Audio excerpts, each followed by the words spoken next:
Alors tout d'abord, Monsieur le Président, un amendement présenté par le groupe Rassemblement National intéresse les articles 5 et 6 de cette délibération. Monsieur le Président, mes chers collègues, concernant l'article 5, si j'en crois le titre de cette délibération, il s'agit bien de harmonisation de l'organisation des transports scolaires, adaptation de certaines dispositions du règlement et de la tarification des transports scolaires. Or, le diable se cache dans les détails. Au détour de votre délibération, écrit en tout petit caractère, comme au bon vieux temps des contrats d'assurance. On y apprend, Monsieur le Président, qu'ils sont ouverts aux demandeurs d'asile.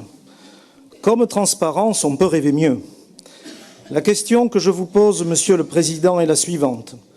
Que viennent faire les demandeurs d'asile dans les transports scolaires ? Vous avez donc pris la décision de faire voyager nos enfants avec des personnes dont vous ne savez strictement rien. Vous ne savez pas d'où elles arrivent, du Mali, du Burkina Faso, de la Syrie ou de l'Irak. Quelles sont leurs motivations ? Quel est leur degré de moralité ? Quel est leur degré de dangerosité, puisqu'un demandeur d'asile ne peut pas, le temps et les moyens manquants, être l'objet d'une enquête de la DGSI et donc bien sûr fiché S. Vous êtes quelque peu léger sur la sécurité de nos enfants.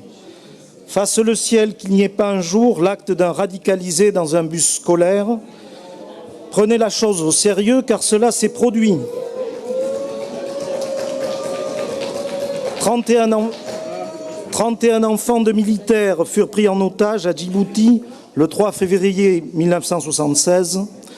2 fillettes tuées, 5 autres enfants blessés, dont plusieurs grièvement. L'un d'eux se suicidera. Je vous passe les commentaires affreux et abjects de certains disant à l'époque que ce n'était pas grave, c'était des enfants de militaires. Il est à noter, tristement, que l'État ne leur a jamais reconnu le statut de victime du terrorisme. Le devoir de précaution devrait s'imposer. Valider cette délibération, l'État vous mettrait en responsabilité. À l'article 6, vous parlez de concertation approfondie. Je cite le texte approfondi. On peut se demander avec qui ? En tout cas, pas avec l'Union nationale des associations autonomes des parents d'élèves, l'UNAAPE, concernant les enfants résidant à moins de 3 km de leur établissement scolaire. En somme, pour vous, ils n'ont qu'à marcher, ça leur fera les pieds. Il s'agit d'une discrimination que nous jugeons inadmissible et vous vous réfugiez derrière le coût que cela représenterait. Voyez-vous, Monsieur le Président, je préférerais que vous redirigiez vers le transport scolaire les fonds que vous mettez pour la reconversion des guerrilleros des FARC de Colombie ou pour les aides financières au Vietnam, Sénégal ou Madagascar. Nous n'avons pas gardé les vaches ensemble, vous ne me tutoierez pas s'il vous plaît.